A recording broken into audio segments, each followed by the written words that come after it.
So we are going to go into our first class lecture, and what this lecture is going to cover is the purpose and functions of business. There's a lot of detail in this PowerPoint that I can give you, but I'm going to try to keep it under 5 minutes before we move into our assignment. So what are we trying to do? We are trying to understand the purpose and functions of business. So let's start by discussing why do businesses go in business? Businesses go into business to fulfill the needs and wants of consumers. So they are there to either meet a need or a want. And then we have two different things that we're going to break down.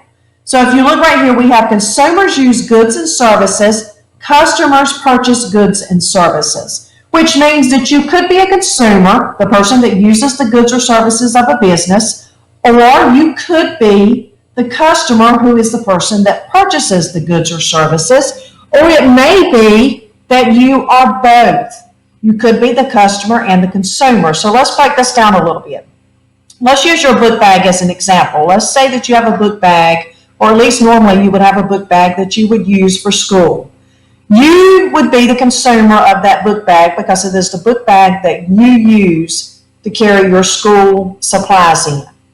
It is most likely that you did not purchase that book bag, but rather a parent or a guardian. So in this case, your parent would be the customer who purchased the book bag, but you would be the consumer, meaning the person that uses it. Now, there are other times when you may be the customer and the consumer. So let's take when we go into the cafeteria at school. When you purchase your lunch and then you eat your lunch, you are both the customer and the consumer. Same thing when you're in the school store. If you go to the school store and you purchase something, you are the customer, and then if you use the product that you purchased, you become the consumer. So you are both the customer and the consumer. Businesses have what we call goods, services, or both. So a business either sells goods, or a business sells services, or a business sells both goods and services to customers or consumers. Keep in mind that the only time we really break it up by consumers or customers is in our first introductory lessons. Other than that, we generally think about customers and consumers as our target market and our secondary market. So we have a primary and secondary. But that's getting a little bit too deep. What I want you to notice is that businesses fulfill the needs and wants of consumers, and that they either sell goods, services, or both. An example of goods is something that you can touch, such as clothing, cars, computers, CDs, whereas services are a service that is being provided. For example, having your hair cut, having your clothes dry cleaned, having your lawn mowed, babysitting, all of those would be considered services. So a business could sell goods, services, or both. So an example, let's say that, let's use McDonald's as an example. McDonald's sells goods. McDonald's does not sell services. Yes, McDonald's strives to give good customer service, but McDonald's is actually a goods-based business. Services are when you would go to an attorney. An attorney would provide you with services. A real estate agent would provide you with services. But what about businesses that do both goods and services? An example of a business that does both goods and services is if you were to go to a hair salon. If you go to a hair salon and get your hair cut, that would be a service. However, if you're there and you get your hair cut and you also purchase shampoo and conditioner to take home with you to use, that would be a business that is not only offering you a service while you're there, but they're also offering you a good to where that business serves as both a goods and service-based business. Another good example, Walmart. Walmart is really more of a goods-based business. However, when you go have your oil changed in their service area, that would be considered a service of Walmart. So Walmart could technically qualify as a goods and service-based business. Movie theater is another example. Movie theaters usually offer the service of providing you with a movie. However, they also have a concession stand to where you can purchase food items, so that would qualify them as both goods and services. And as we move through in the course, we'll get a little deeper into that to where you're deciding if a business is goods, services, or both. And the reason is because you'll be creating your own business as we're moving forward. So moving into our next slide, why would someone want to start a business? So there's 4 items here that cover the motivation for somebody wanting to start a business. If you start a business, you are known as a business owner, but you are also considered an entrepreneur.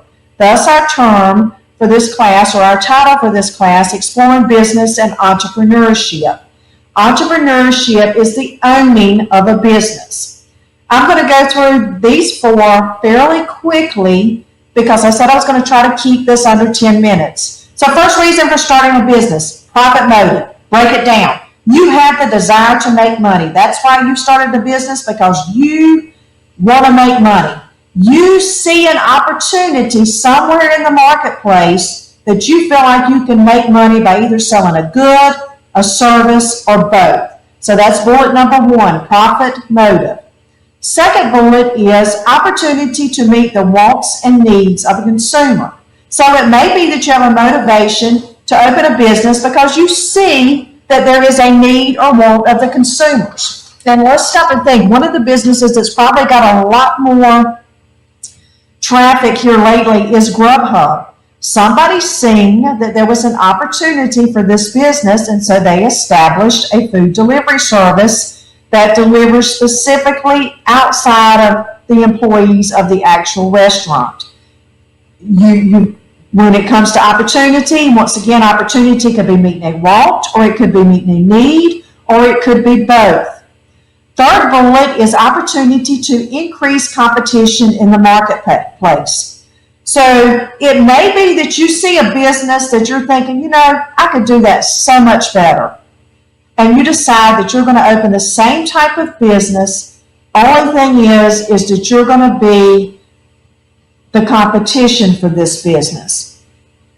And in being the competition for this business, what it is you realize, okay, there's already a need or a want in this marketplace for this product or service that I'm thinking about offering, but I think I can do it better. So you're going to go in and you're going to try to increase the competition by starting a business. Fourth reason is someone may see a business as an investment opportunity for future income. So it may be that they go ahead and start a business now because they're looking forward to provide them with future income, which in some ways kind of goes back to the first one, but it's not necessarily exactly the same. The first one's more looking for the opportunity to make money, seeing it right now. Whereas the last one is, okay, I see in the future there is a way I could possibly make money with this. So we have our 4 ways. Profit motive, to meet the needs and wants, increase competition, and future income. In moving to our next slide, this carries us into one of our 6 functions of business. I am going to show these to you, but we are not going to discuss them in this lecture. So our 6 functions is accounting, management, marketing, information technology, operations, and human resources. So we do have 6 functions of business, and what it means by functions of business is how does a business function? It needs these 6 elements. Once again, we have accounting, management, marketing, information technology, and operations. But we are going to discuss these later because what I want to do is take you into the assignment that I have for you so you can start pulling your thoughts together and thinking about some of the things that you're going to need to begin generating thoughts in order to move forward in the concepts and terms that we cover in this course. So what your assignment is going to be is the Introduction to Business Reading Guide. There's a paragraph here I'd like for you to read about what is business, followed by the next paragraph, why are we rushing to teach you business? Then the next 3 paragraphs, is it easy to learn about business as you do business. And then I want you to answer the following questions. So if you look here, question number 1, I've actually already started filling out some information for you to give you some examples on this video. Question number 1 is, name some businesses from which you often purchase products or services. Name some businesses that you know about through your parents' jobs, neighbors, relatives, friends, parents, etc. So here's the thing, you probably do not do a lot of purchasing yourself.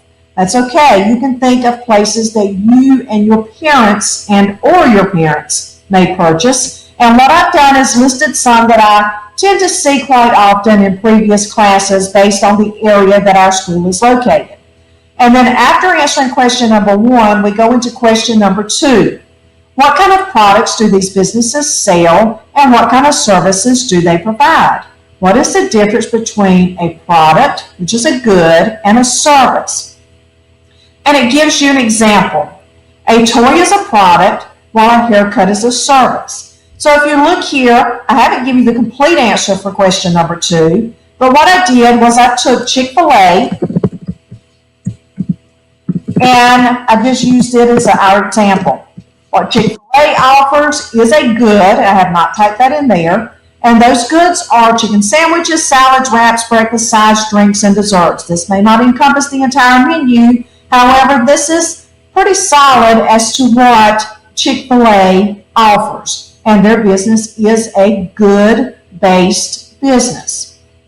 Does Chick-fil-A offer services? No, Chick-fil-A does not offer services. Do they try to offer good customer service? Yes, but it's not a service that they are offering. They are actually offering you a good.